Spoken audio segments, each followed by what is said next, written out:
অনেক দিন পর আমি লং ভিডিও আপলোড করছি, তাও আবার ভয়েস দিয়ে। হ্যালো এভরিওয়ান, আসসালামু আলাইকুম, welcome to my page and my new another video. মাঝে মাঝে তো এমন হয়েছে কাস্টমার আমাকে কিছু একটা অর্ডার করেছে, কিন্তু আমি সেই অর্ডারের কথা ভুলে গিয়েছি। তো যেই দিন ডেলিভারি করার টাইম, তার আগের দিন রাত্রেবেলায় মেসেজ করেছে, আপু আমার কাজ কি হয়েছে। তো তখন আমার মনে পড়েছে যে আমাকে তো কেউ কিছু একটা অর্ডার করেছিল। আচ্ছা যাই হোক, আমার হাত দেখে কেউ হাসাহাসি করো না। আমি একটু আগে গাছ লাগিয়ে বাসায় এসেছি, আর সারাদিন হাত দিয়ে মাটি ঘাটাঘাটি করার পরে নখের অবস্থা খুবই জঘন্য হয়ে যায়, প্লাস হাতের অবস্থা তো বলার মতোই না। আর আমি কোনো এক্সট্রা লাইট ইউজ করি না, আমার কাছে কোনো রিং লাইট বা এক্সট্রা কোনো লাইট নাই। সো যার কারণে আমি একদম নর্মাল ভিডিও আপলোড করে দিই।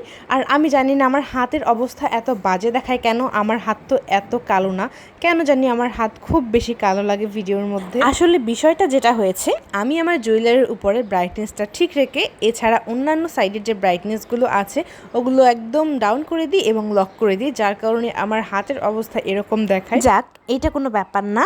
আজকে বানাচ্ছি মিররের কানের দুল। অনেক দিন ধরে ইচ্ছে ছিল এরকম একটা মিরর দিয়ে আমি এই জুয়েলারি বানাবো, তো সেই জন্য আমি কাজ করতে বসে পড়েছি। যদিও ফাইনাল লুক কিন্তু এই ভিডিওতে দেখাবো না, তাহলে ভিডিও অনেক লং হয়ে যাবে। আসলে একটা জুয়েলারি বানাতে যে কতটা টাইম লাগে সেটা আসলে বলার মতো না।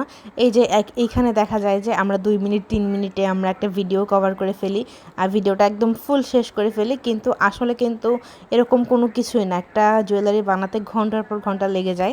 দেখা যায় একটা জুয়েলারির পিছনে আমরা যতটুকু খরচ করি তার থেকে বেশি খরচ হয়ে যায় আমাদের সময়। আর এইখানে যে আমি জুয়েলারি বানাতে যে টাকা খরচ করেছি, আই থিঙ্ক এর থেকে বেশি খরচ হয়েছে আমার এই মহামূল্যবান সময় প্লাস পরিশ্রম সবকিছু মিলিয়ে সুন্দর একটা জুয়েলারি বানানোর চেষ্টা আমরা অলওয়েজ করি। আর ফোনে আসলে কতটুকু বোঝা যাচ্ছে কি আমি জানি না, তবে সামনাসামনি যারা দেখে তারা অনেক সময় অনেক আশ্চর্য হয়ে যায় যে এগুলো কিভাবে বানাও।